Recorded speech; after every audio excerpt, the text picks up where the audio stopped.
Hello everyone, welcome back to SRW how it should have ended. So this is the proper ending for this mission where you fight Huckebein, the boss.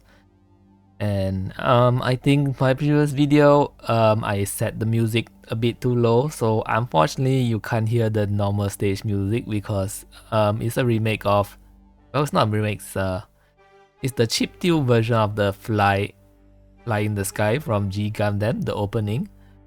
But now that we have started fighting the boss, it just plays this foreboding boss music instead. So too bad, I guess. Play the game if you want to hear how it sounds like.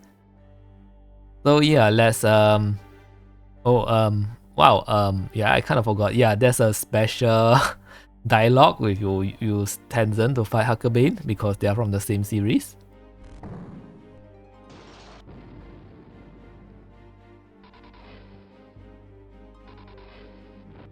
So let's not make the same mistake again, I guess.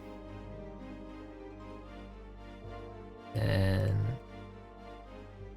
just getting some small amount of EXP every minute helps. So yeah. Nope, I'm not gonna calculate this. I guess I'm just gonna reload with it screws up. Oh, of course it crit. But yeah, this time I didn't blow it up even though it crit. Alright, so this should be the actual ending of this. Here's my chance. Splendid Impact, full power. Splendid Impact is the name of the hammer, in case you forget.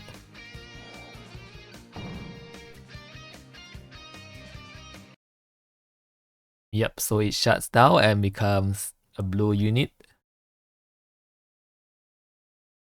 Looks okay, so the rest of the mission is the plot is the same, so I'm just gonna skip it. Oh, but first, yeah, secret obtained, gain Excalibur, $10,000 earned. So yeah, this is why you have to reload to do this. Okay, so yeah, I was correct and there was 3 items last time. So let me show off that missing item first. Plasma Spark is another item for Taro. This one is a map weapon apparently. I find it, to be honest, Taro, once you're past the league game, Taro is pretty hard to use. He's slow and he's like a range unit with no real movement. So, you know, I think it doesn't matter what you equip on him, except the 1000 volts laser. Because 2 to 4 range is pretty good to use for his support attack.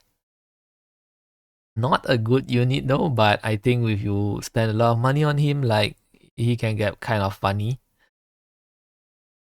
So yeah, the real thing that we want to look for. But first I'm going to equip it on someone else just so you can see the special thing about it. Excalibur, sword that promises victory, unwieldy in the wrong hands. And let's take a quick look at the Excalibur stats. As you can see, minus figure accuracy, like practically anyone who is going to use it is going to miss. But let's put it on Nanoka.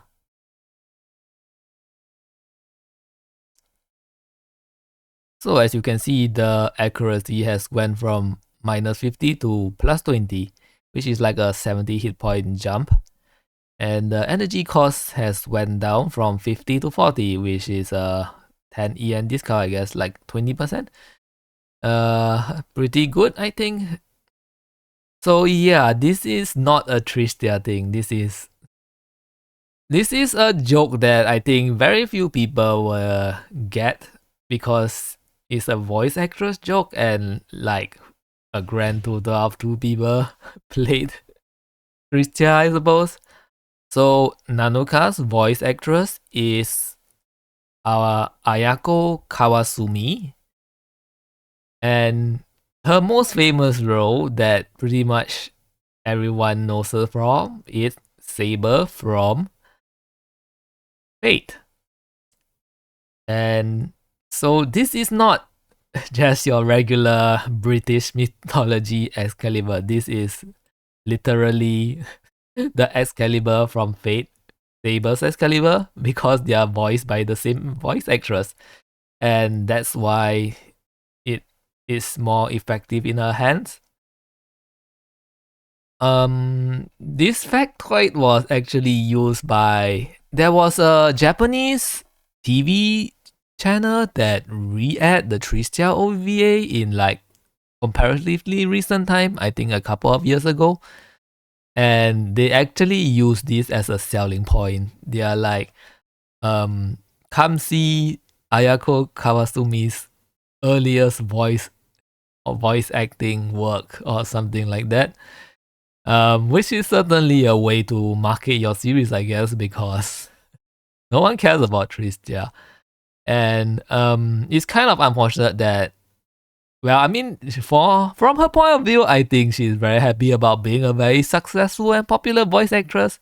But from the Tristia's IP point of view, I believe that they make a lot of Tristia merchandise art, but they can't make another game with Nanoka in it because Ayaka Kawasumi has become like too expensive for their budget, I guess. So if you're curious, like one of the things I was thinking about is how did they make Tristia Legacy? Like how did they get back Ayako Kawasumi? And the answer is that they got her back technically because it just reuses the same voice files from the original game. Like that was one thing that was not touched up. And it is blatantly obvious that the sound quality was like 20 years old compared to the rest of the game. That's the only way they can reuse Ayako Kawasumi's voice. So I don't know. I hope that in the future she considers and like, I'm going to offer my service for a lower cost, like David Hayter, Solid Snake's voice actor. I heard that he really likes to do Solid Snake. No, he offered a lower pay just to do Solid Snake's voice. But I'm not really holding my breath, you know? So regarding this weapon, yeah, it offers a new gimmick play. But to be honest, I don't think I like to. Nanoka is a pretty squishy unit. She's not a tank. So I actually, even with a minus 50 accuracy penalty, I would like to give it to someone else. But they haven't. Oh wait, they are still okay. So the Huckebein has joined you.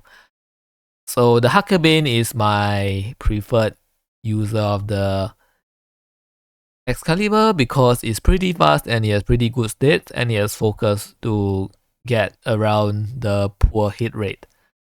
So kind of ironic, but I guess if you really want to meme with a melee Nanoka, you can do that. And I suppose that's all I have to cover for this short installment of SRW DB. Yeah, I originally I wanted to, upload this faster, but I got busy by uploading a bunch of tracks on the music channel. You should go to that channel and like listen to some of the music there if you are interested. But yeah, so next week we'll have another episode of SRWDB, hopefully. And yeah, this is Nanaka signing out.